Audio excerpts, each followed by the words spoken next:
On this episode of Time About the Movies, we have a pretty good week overall, with one exception that we'll get to in a little bit. We have DreamWorks' latest animated feature, The Cruise. We have the first of our two Die Hard in the White House movies in 2013, Olympus Has Fallen. We have Tina Fey and Paul Rudd in Admission. And then we have a movie that makes movie 43 look like Citizen Kane by comparison. It is inappropriate comedy. So we'll take a look at those films today. For March 22nd, 2013, this is Time About the Movies.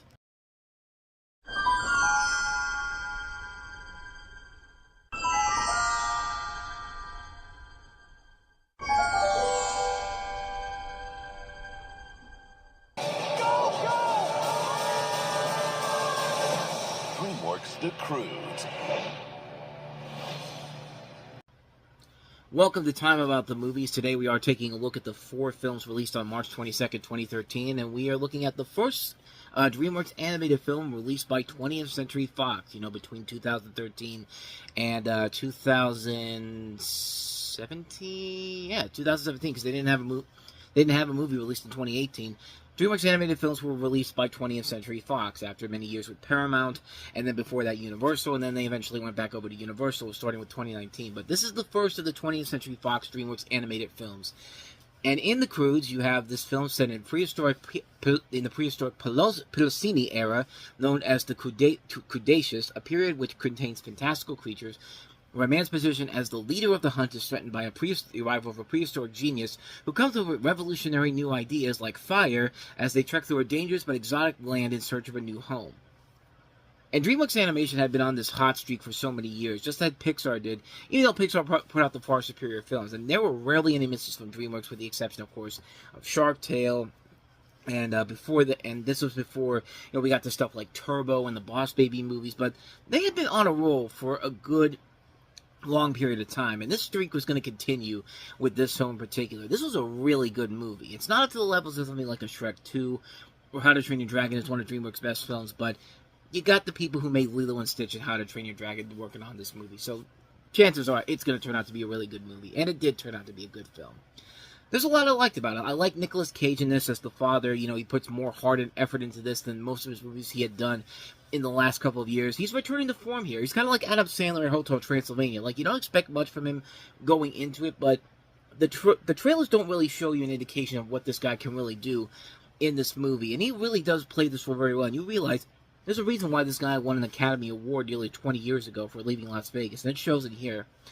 Speaking of Oscar winners, future Oscar winner Emma Stone is pretty good in here. I like the chemistry she has with Ryan Reynolds' character, who plays the genius who comes up with the new ideas for them. You got Cloris Leachman, Catherine Keener, who I really did not recognize her as the voice of the mom in this movie, surprisingly. Clark Duke from Greek in this is pretty good, and Hot Tub Time Machine, of course. The story works very well. It does a good job of not falling into the same old cliches that I get so sick and tired of seeing in animated movies. I like that it takes different approaches overall, but it is because of the people that made the film, and I'll get to that in just a second here. The visuals are incredible to look at. I mean, Oz the Great and Powerful just came out 2 weeks ago, and those visuals looked amazing. These look just as good. This is a movie that has so many beautiful imagery to look at once they get to this new world. And you see a little bit of it in the trailer there. And again, that's the power of Chris Sanders and director Kirk D'Amico, who did Lilo and Stitch and How to Train Your Dragon previously. Chris Sanders knows how to tell an amazing story and to keep you invested no matter what the project is. Even in some of his lesser stuff, like The Call of the Wire, which I like that movie a lot more than people do, but yeah, the guy knows exactly what he's doing, and the movie doesn't pad out its runtime with pointless, crude humor, but instead mixing a very good story with a lot of heart and humor. The final 5 minutes alone got me choked up when I first saw it. Even though I knew what was going to happen, it's hard not to watch that and start shedding tears for this. That's the great thing about Chris Sanders' movies too. Is it's like these movies can be so emotional, man. We just saw The Wild Robot a year ago. And yeah, there's parts of that movie that almost made me tear up too. That's the power of what this guy has done as an animation director in his entire career, man. He is so good. He brings the same magic he brings to Lilo and Stitch and How to Train Your Dragon into this, and creates is not a movie that's not quite up there with one of DreamWorks' best, but it's still pretty damn good. You can't go wrong with this movie. An amazing visual fantasy, a lot of great characters, great voice acting, a great story, a beautiful visual landscape. It's a terrific film. I enjoyed the hell out of it. I recommend it very much. The Cruise. Really, really good film. So with that, Toy Boat. With all of that said, let's go ahead and move on to our next movie, which is the first of our two Die Hard in the White House movies, Olympus Has Fallen. More than that, sir. Olympus Has Fallen. Rated R.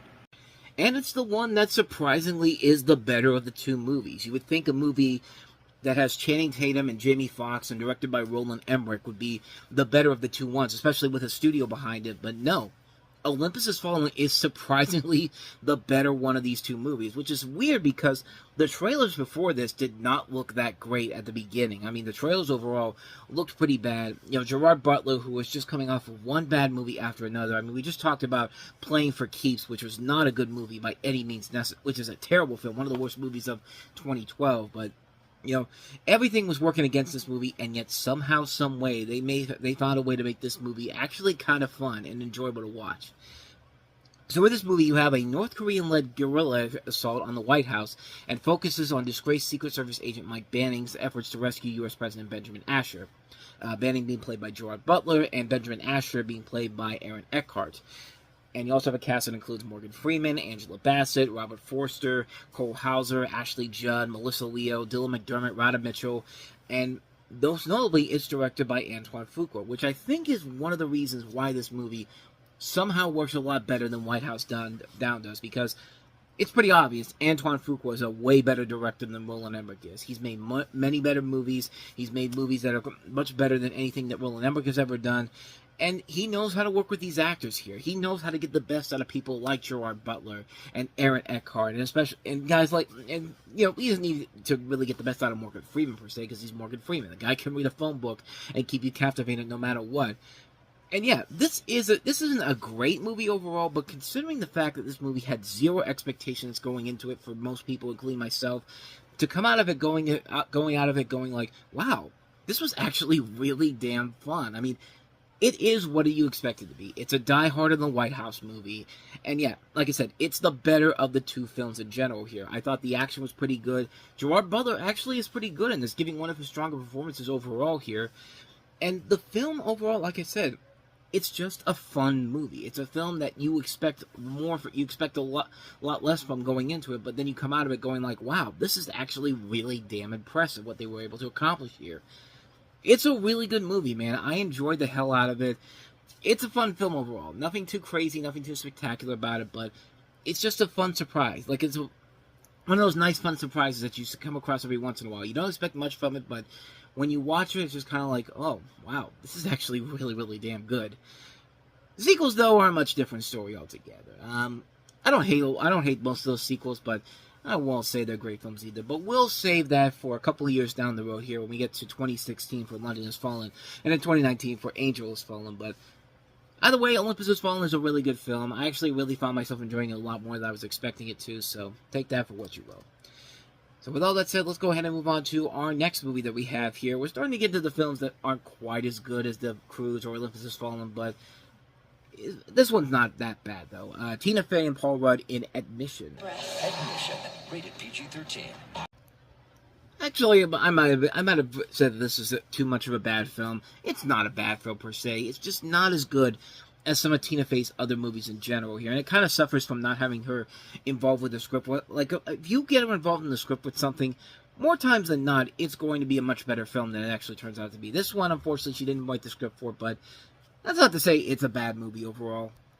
So in this movie, you have Tina Fey as a Princeton University admissions official, Portia Nathan, who's caught off guard when she makes a recruiting visit to an alternative high school overseen by her former college classmate, John Pressman, played by Paul Rudd.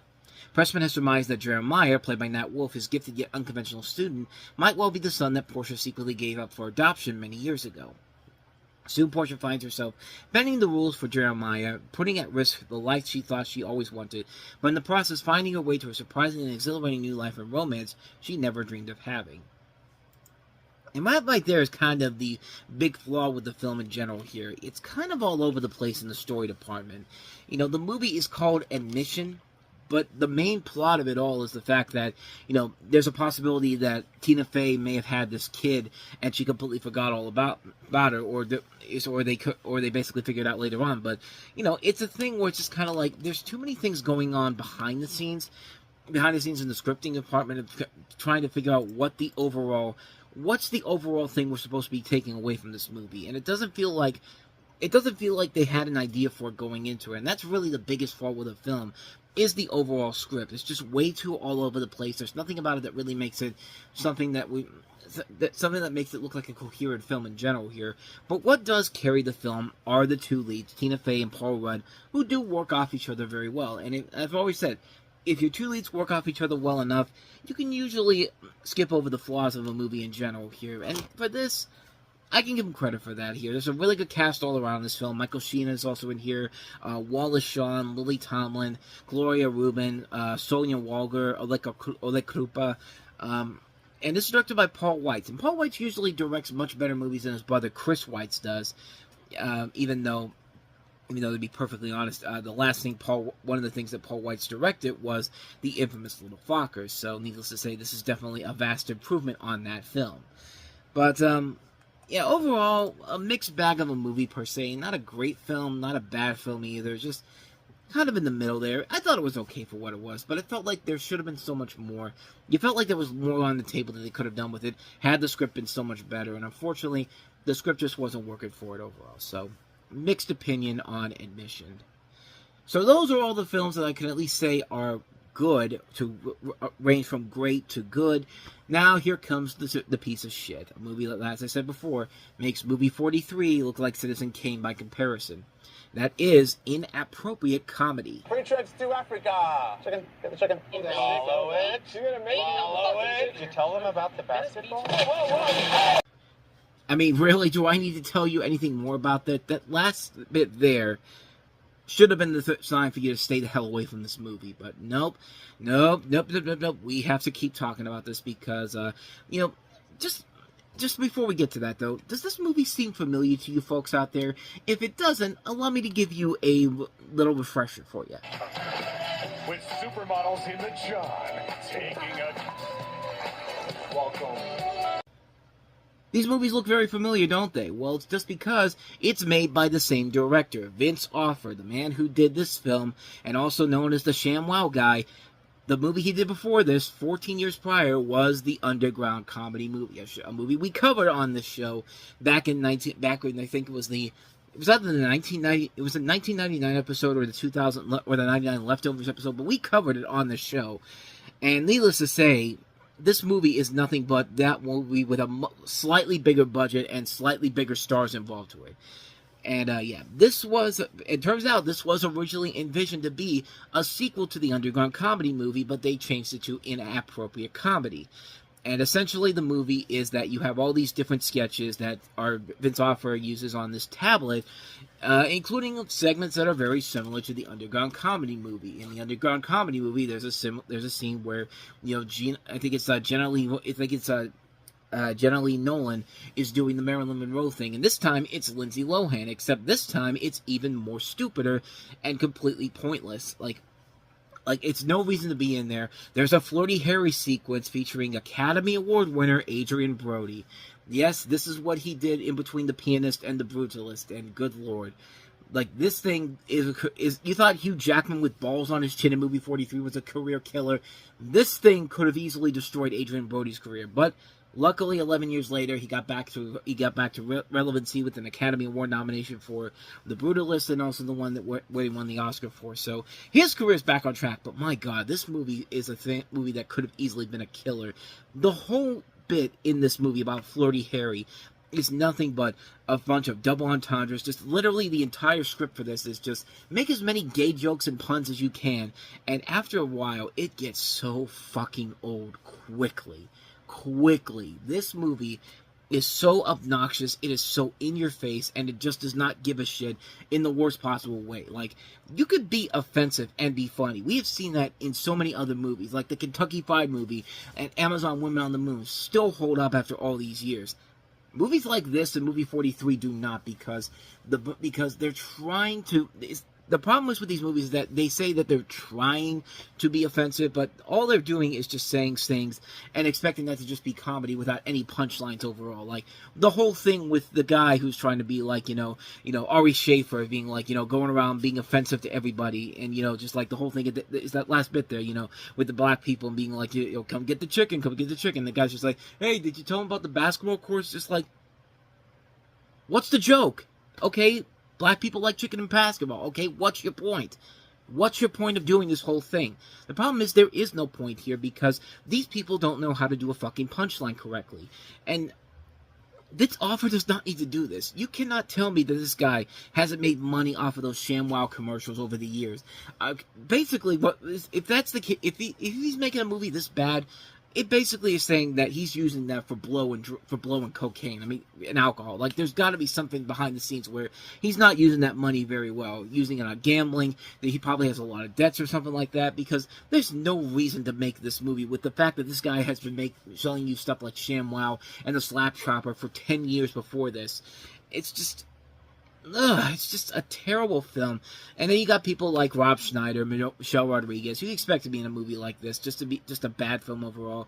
This is a shitty movie, man. Not much more to really say about it. This is just a garbage film. It is not funny at all. It's a terrible, terrible film. And it is nothing but a lame ripoff of a movie that wasn't even that good to begin with. I mean, the Underground Comedy movie isn't a good film at all. Like, the only difference between that and this movie is that you got bigger stars attached to it. That's it. That really is all about it. And luckily, people were smart enough to not waste their time with this movie. This thing bombed hard. I mean, it brought in $228,000. Our first weekend alone averaged $625 in its opening weekend. $625 in 275 theaters. I mean, people weren't stupid enough to buy into this bullshit. And yeah, you would be stupid enough to buy into it too. If you went into this and found some laughs out of it, then don't ever talk to me again because you clearly have no taste in comedy whatsoever. If you think this is funny, have I made the point that this isn't good? Inappropriate comedy is terrible. It's a piece of shit. Avoid it like the plague, plain and simple, and avoid the Underground Comedy movie too.